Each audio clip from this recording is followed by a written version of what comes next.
Welcome back, guys. This is the second video of the about the EB-3 program. So as we promised, in this video, we'd like to talk about the application process and the work that we can provide to our clients and the Q&A session. Yep. Okay. So for EB-3 program, we have to deal with, I believe, multiple departments of the U.S. Tom, can you guide us through the application steps? Sure. I'm gonna say Department of Labor, DOL, even though let's put here in brackets, it's not part of the immigration agencies. So USCIS is the first one, NVC, National Visa Center, and consulate outside the US, sometimes even inside the US when we have applicants over there. Okay. DOL, it's the Department of Labor. They're gonna prove if the employer can hire foreigners and in which conditions. They're gonna certify the selected candidates. So companies get in contact and select candidates, send to Department of Labor with all the documentation and ask for certification. Once they're certified, they use the certification for the first immigration petition. It's made also by the employer, but before USCIS. I know it's very technical, but the Department of Labor certification is a document that has to be in the I-140. Okay. So just to help you better understand, this is just like a PR-LMIA. Sure. So when a U.S. employer wants to make a job offer to foreign national, that has to be certified, just like by ESTC, Sure. but in the U.S. needs to be done by DOL. And this is sole like employer's responsibility. So they do like try to recruit U.S. workers for the unfilled positions, and they have to show all that efforts they try to make and convince USDOL that no one was available. So that's why we're making that offer to foreign national. Yeah. It sounds very similar to. It's exactly the LMIA. same. Yeah. There's some technical differences, like how long you have to advertise the job for, places where you need to place the ad. But one thing is that U.S. they require employers to have a like cooling off period. So once the ad is over, you're gonna have to wait for some time because some people saw the job in a post, but they took some time to send in their application. Yeah. It's kind of silly nowadays because everyone's submit their resume by email, but it's their rules. We just have to abide by. So that is the DOL step, and then like Tom said, the processing time wise, we have no control over. But I think regularly it takes about 6 months. Technically, yes. Yeah, it takes about 6 months, and then they do like a random audit. So I think it's because the LC applications are processed by their system, and they randomly choose for audit purpose. And if your application, technically speaking, the employer's application gets audited, it's gonna take additional 3 to 4 months. Yeah. And once the employer has the LC approved, then that's the next step. USCIS. USCIS. With the certification. Yeah. It's where we start the immigration process. So it's the first petition to immigration department. Of course, they're gonna check if the employer is in good fit. They're gonna check some information about the employee that is not the main applicant at this time, but all his information is over there. Once is approved, then it goes to NVC. There's another petition, DS-260, and now it's more about the applicant, the employee, the immigrant. Once approved, security reasons, everything they're gonna check over there. It's the consulate and the interview part. It's one of the most important parts. So where the candidate will demonstrate his willing understand of the process, he's willing to work, how are you gonna get there and what to expect. So it's an interesting part of the process and very crucial too. And now, because of COVID, are these still in-person interviews? Are they still happening, or have they been changed? They stopped for a while, but now they resume in-person interview. Okay. Of course, with all the security measures in place, but it's still in-person interview. I mean, as a matter of fact, a few of our clients, like in the recently did their interview and got the immigrant visa. That was just like a couple weeks ago. So congratulations to them. Yeah. So yeah, after the LC is approved, your employer or your sponsor needs to submit another application again to USCIS, but basically sponsoring your permanent residence. And they have two ways to submit, your application.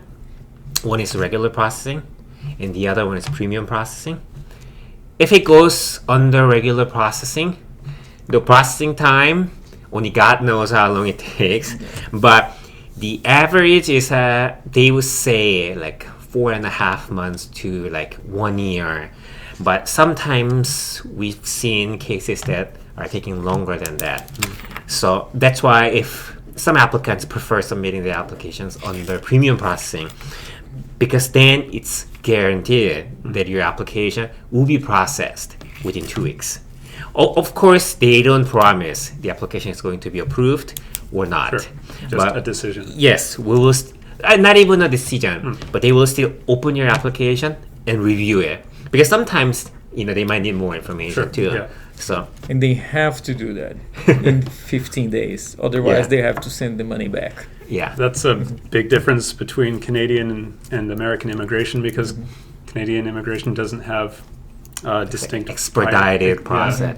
But I think we don't need it, because Canada, I think in general, IRCC is processing applications in a very timely manner. Yeah, I would the say. reality is... Most applicants wouldn't agree with They that. wouldn't agree with that, but then But the reality is different. So in the US, there is a huge backlog. Yeah. So there's people waiting for, in all categories. It's not just employment based. yeah. And not even recently because of COVID. It was much longer before that as well. Exactly. Yeah. So everything in the US, it's like huge numbers.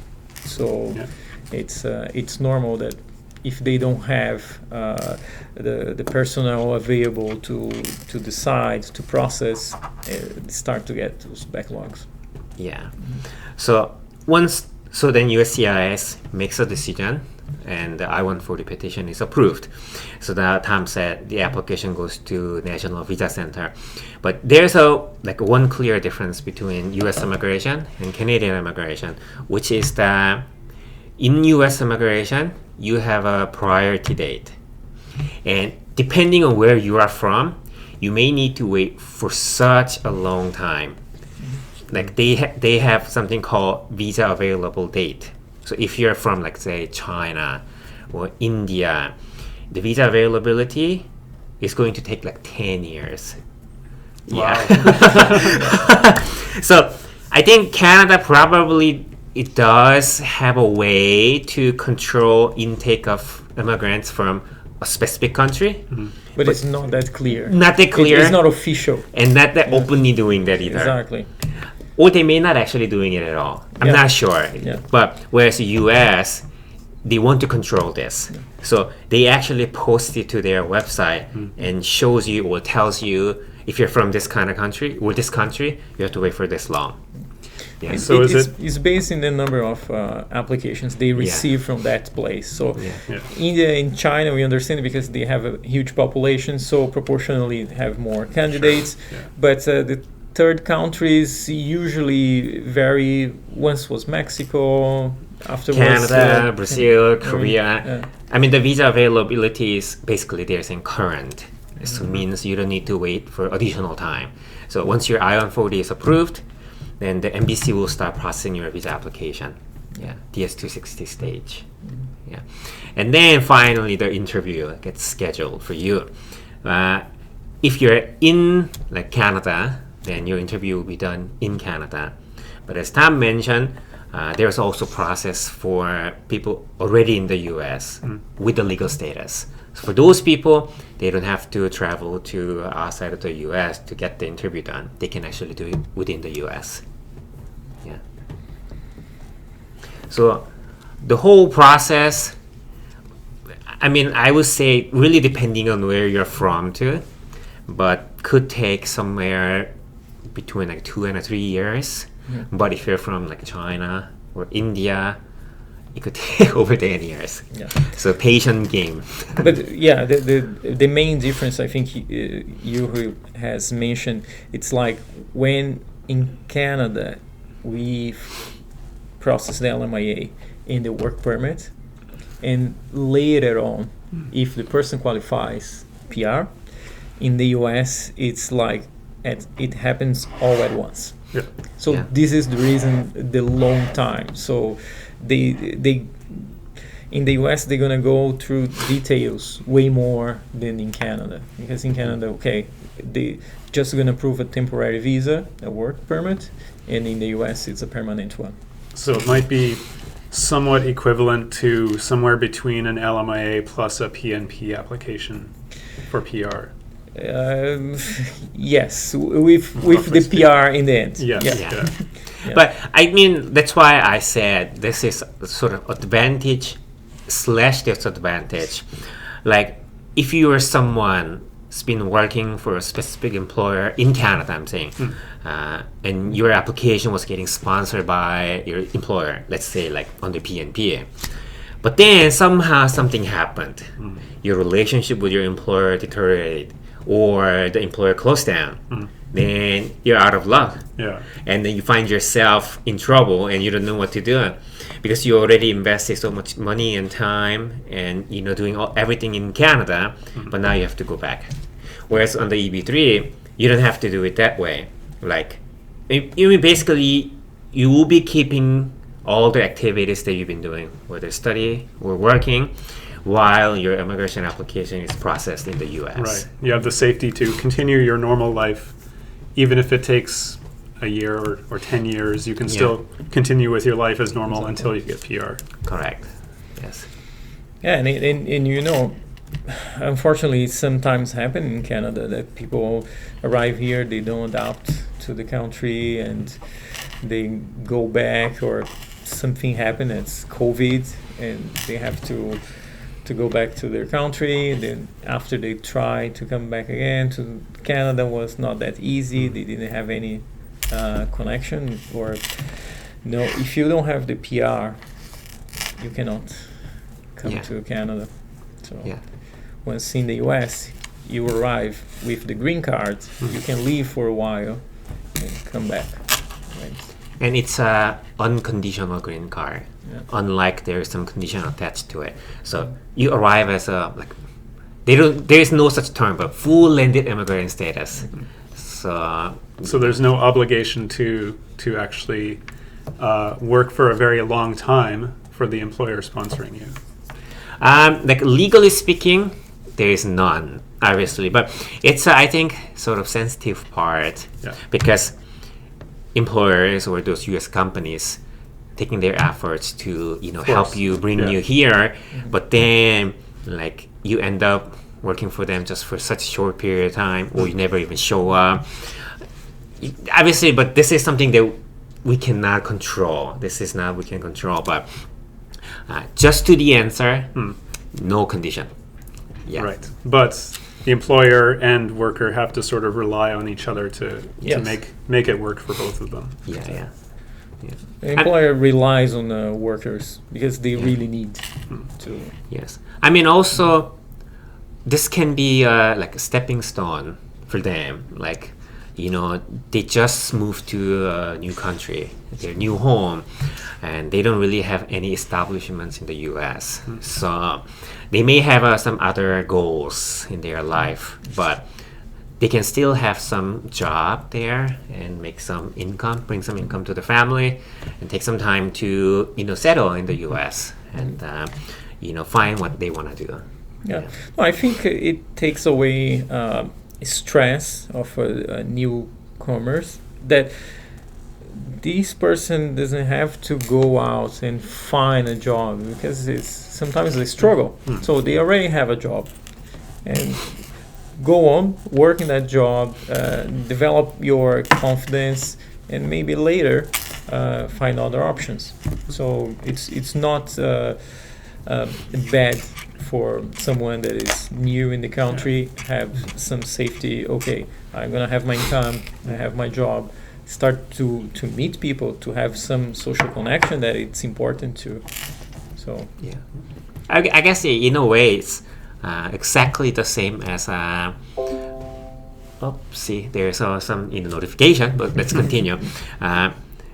Just like you have a PRLMIA, so means you have a permanent job offer from a Canadian employer, and your application to IRCC was made under federal skilled worker.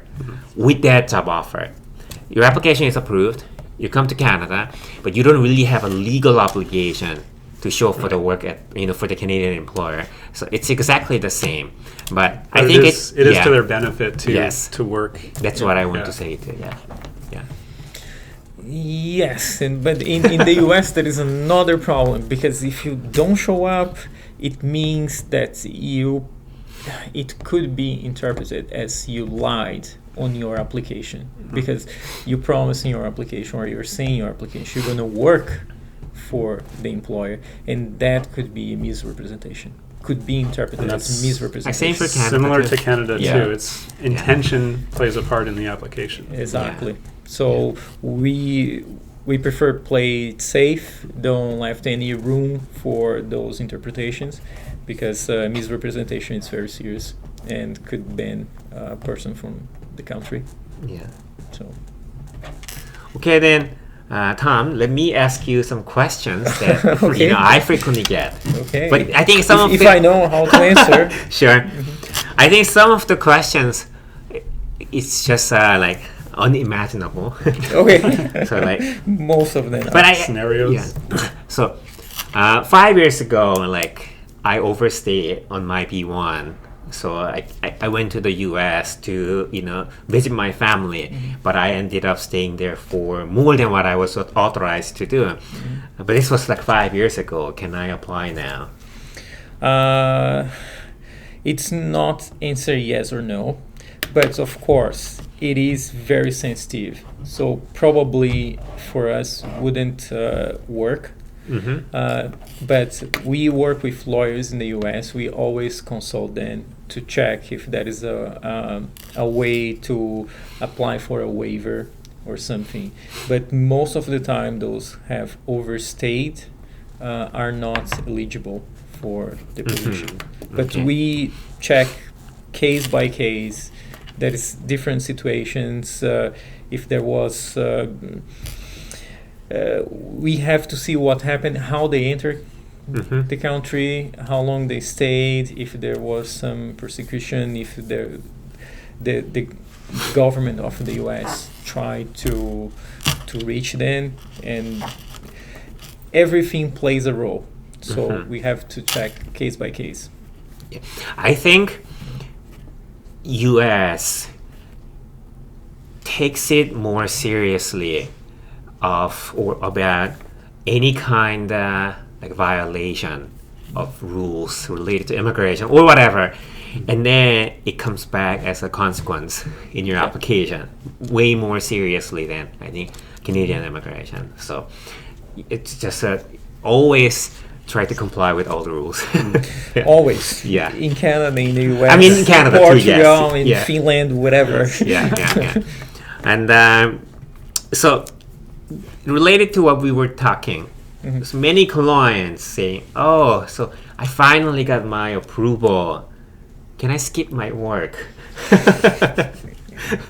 Can I not show up?" No, of course not.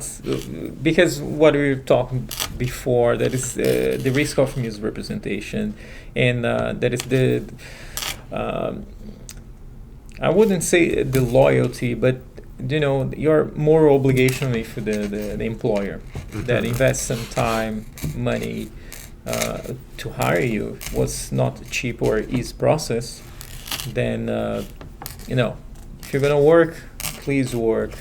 If you have any problems at work, and if you, I don't know, you don't adapt yourself, you can't for some reason, talk to your employer, try to explain, try to find a solution before just quit, or just move away. Yeah. I mean, I think that's an excellent answer. Like, obviously, we're not like representing those U.S. companies. Our clients are the applicants for sure. So we cannot force them to go to work or anything like that. But like you mentioned, there's a potential risk of misrepresentation depending on how USCI or U.S. Immigration will see it. So you don't want to see your PR status taken away in the future. Yeah, because even though your green card is permanent, that is expiration date, and you're gonna have to renew or apply for citizenship. Then when you go back to the USCIS to a new application to renew your green card, then this could be on records, on the records. Then you're gonna have to explain.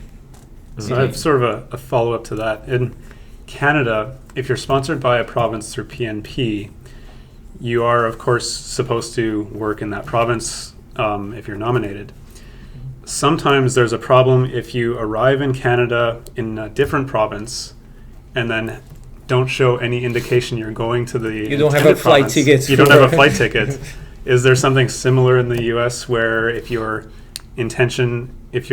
place you're supposed to work is, say, Georgia, but you land in Washington? It's kind of similar, but of course, the applicants receive the immigrant visa stamp in their passport, but they start the green card application at the port of entry. Okay. And there you're gonna have to answer some questions. Sure. And so you arrive, then they process exactly after you arrive. I see. Then you're gonna have to answer, okay, where you're going, where you're gonna leave. If they say, if they answer a different place where they're gonna work, so we're gonna show some consistency and say, okay, what's going on here? Sure. Yeah. I think in that manner, both countries I think work in a very similar way. Like you just mentioned, your job offer was in Georgia, but then you're landing in Washington.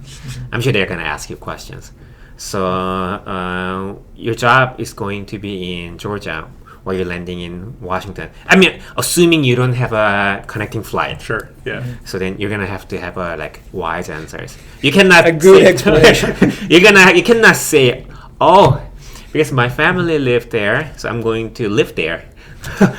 Look, but your job is in Georgia and you're gonna live in Washington. Yeah. Then obviously this may lead to a bad situation. But then if they have some temporary plan, my family lives there, so I plan to be with them for 2 weeks, and then plan to fly to Georgia. But in that case, it's better to show the flight ticket. Yeah, at least the flight ticket. Yeah. I mean, you've waited 2 years or longer to get this green card, so you're gonna make sure you're gonna get your PR status safely. Or apartment lease already in the place that you're gonna work. This kind of stuff. Okay, I'm just gonna have some vacation here for 2 weeks, and after go to that place. So common sense. Just apply common sense. Yeah.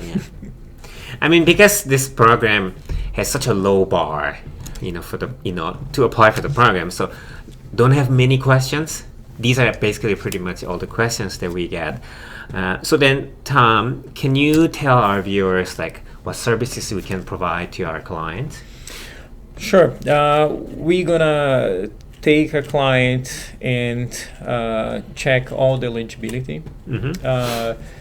Try to send. We're gonna send to the employer. They're gonna check the resume, all the information.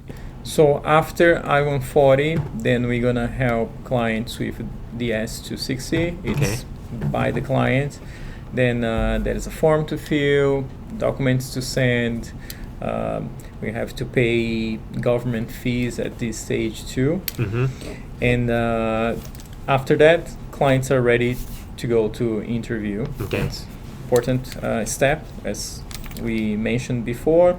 And after the interview, we can provide basic information to help them settle in the location, just regular information where they can live, where they're gonna work, and what they're gonna do, and of course prepare this relationship with the employer.